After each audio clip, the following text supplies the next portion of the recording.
Here's another book I'd like to recommend, The Illustrated World Encyclopedia of Knives, Swords, Spears, and Daggers. So, overall, I find it fairly difficult to find good books on historical arms and armor. There are plenty of books available, of course, but not all of them are terribly good. Some are not all that well researched. Some have issues with poor quality images or what have you. But this is pretty good. So here's the introduction. Then we've got the first section deals with knives, daggers, bayonets, that sort of thing. And it starts all the way at the beginning with early Flint knives. I mean, it says here the earliest knives. This is not particularly early by any means. This is Neolithic. There are plenty of Paleolithic finds or Mesolithic as well, which is in between the two. So these are already the most sophisticated kinds of flint knives or daggers. And these are beautiful. I've had an opportunity to handle this exact type here, Danish flint dagger, and they are just amazing, especially when you know how difficult it is to make these by flint knapping. And we go on to bronze and iron daggers. I'm not going to show you every single page. Here is a rondel dagger, medieval. These are pretty interesting. And of course, the bollock dagger. Yeah, this is exactly what it is supposed to be. It's a dick dagger. That's what they were supposed to be. Those are indeed supposed to be testicles. Yeah.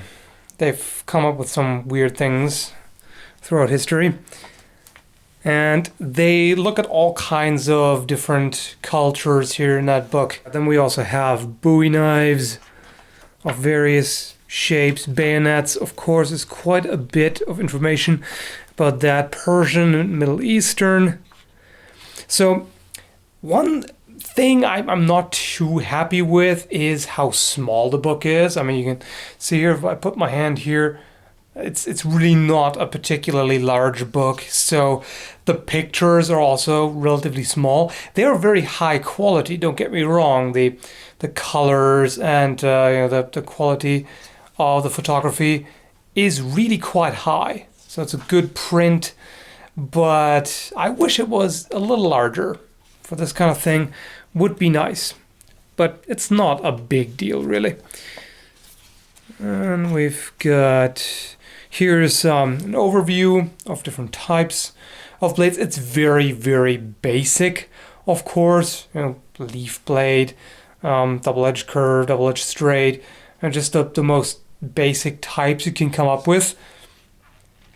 But this gives you an overview of what there is. If you want to do more research into individual types, then this can give you an idea of what to look for, and then you can research on more specific blades.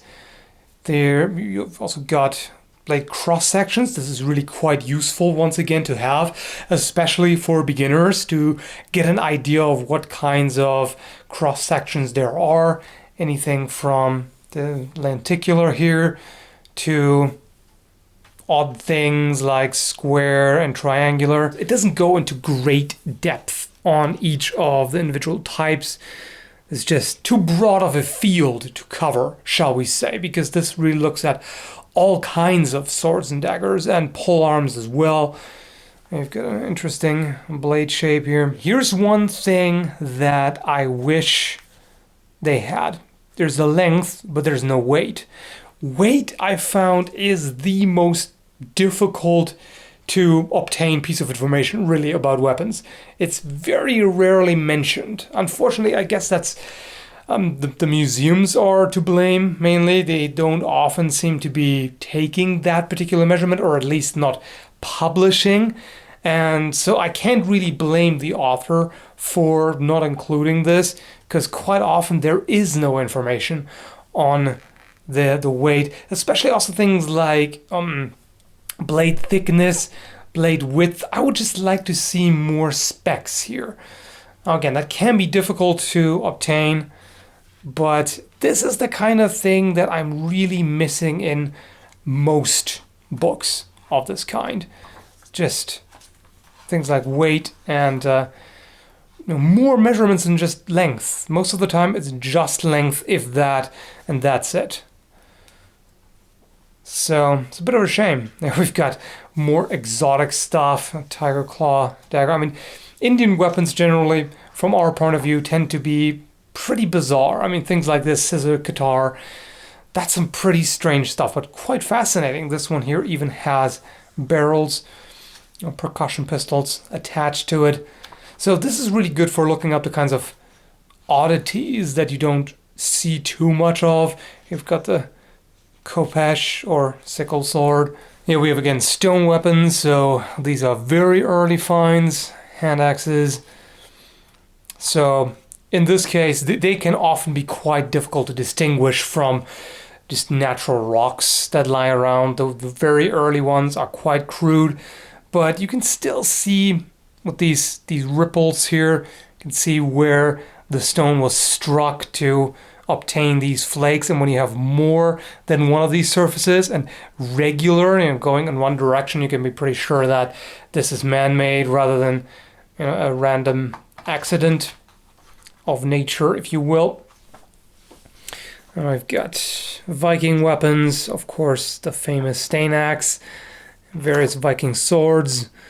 So once again, we only have length. There's some information about them, very basic information. It just is really brief, but can't really expect too much here. So I've put a marker here because this is one of those cases where the information isn't quite right. It's a little bit misleading. So it addresses the movie stereotypes of rapier fencing, which of course movies do. Excuse my French, but piss poor job of representing historical combat. And so this talks about how, what does it say here? The action of a fight with rapiers would have involved a series of premeditated and ferociously quick lunges from a standing position that would have been voided or dodged by the opponent. Now, this isn't wrong. This was done, of course, and definitely premeditated and ferociously quick lunges. That's a good way of putting it. However, it doesn't mention like the most basic, most important mechanic in rapier fencing, which is gaining control of the opponent's blade. Binding the blade, displacing the blade. These are very the most important concepts in rapier fencing, really, and it doesn't mention that. So there you really have to take the information with a grain of salt, as usual. I mean, generally you should always double check things as opposed to just take the information as the absolute truth, because inaccuracies may be in there even if overall the book is very well researched. Cavalry lances, so they really cover most types of melee weapons here. Sabers of various types, hangers. And this is also good for getting a better idea of the different terms, because terms like hanger or broadsword are thrown around a lot, often by people who don't really know what exactly that type is. And so here you can take a look at what that is. A small sword, for example, what does that look like? Does it actually define what that is? Well, yeah, evolution of the rapier. More manageable weapon. Yeah, it's, again, basic information, but it's not wrong, and gives you a good idea of what there is, really. I've got some more Chinese swords, Jin, of course, and polearms. This is some pretty funky stuff. I have no idea why they shaped it that way, and this seems like a great way to make sure your weapon breaks right there. That seems like an obvious weak spot, but I don't know. They must have had some ideas with that, some practical purpose. And here you've got a glossary of various types of weapons, so that's always good to look up. And of course index, and that's it. So yeah, overall, I wish there was a bit more information, especially specs. That would be nice. and larger pictures. Overall, a larger book would be good. But this is pretty decent, really. It's a very good way to start and get an overview. I mean, Encyclopedia, that's what they are about. And for that purpose, it does a pretty good job. I'm quite happy with that. So would definitely recommend it. Anyway, thanks for watching and have a good one.